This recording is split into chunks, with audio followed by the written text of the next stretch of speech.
Howdy guys, this is going to be a super speedy video. This is the vintage tube overdrive by Behringer, known for their quality products the world over. The model VT911 from 2009, vacuum tube overdrive no less, came originally with a 12AX7. This one has been changed out for a Behringer tube. I'm always a bit dubious with products that run at 9 volt that have a tube in them, whether they could really be doing that much, or whether there's just an LED back there just glowing. But apparently the owner of this one said that he could tell a difference having switched it out for what is potentially a higher quality component, shall we say. It's a pretty damn noisy pedal, I will tell you that much. There's a lot of frying eggs, particularly at the gain level that I had it in the intro there.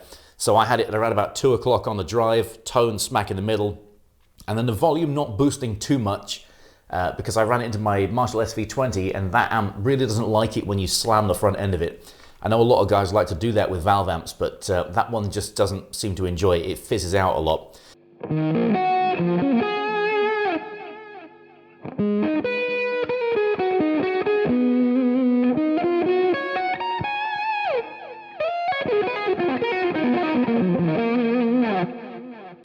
This is a really good sounding pedal unless you have a clean amp that is kind of scoopy. It doesn't have a ton of mid-range, so it's not like a tube screamer that has loads of mid-range push, which you could run into something a bit scoopier.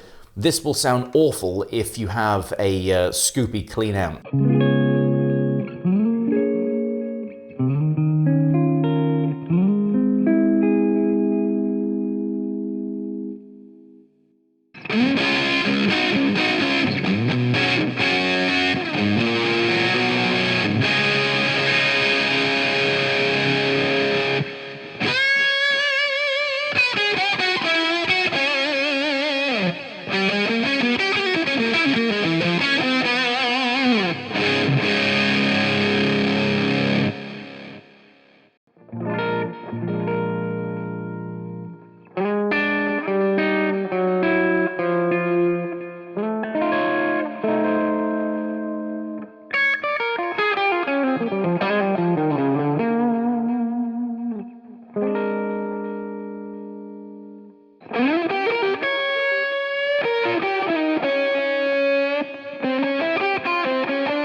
So I was running my Plexi style amp here on the normal channel.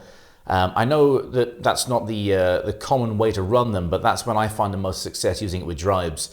So what I do is I turn the treble up and the bass down, leave the middle about the middle, and that's about comparable to going into the bright channel, but turning the treble and the presence down, which is what I believe Eric Johnson does. I kind of went full ham Eric Johnson in the intro jam because this is supposed to be a BK Butler Tube Overdrive, if you believe everything that you read on the internet, which of course I do. Whether that is true or not in terms of the circuit, I don't know, but it does have a little bit of that quality. Unfortunately, that is way above my pay grade. I can't get hold of one of those to do a comparison. I'd love to try it next to it. I doubt very much that it's going to sound the same. Those are very sought after pedals. Anyway, I've got a couple of quick isolated clips for you, and that'll be a wrap on this video. So thanks for watching, and I'll see you guys next time. Later.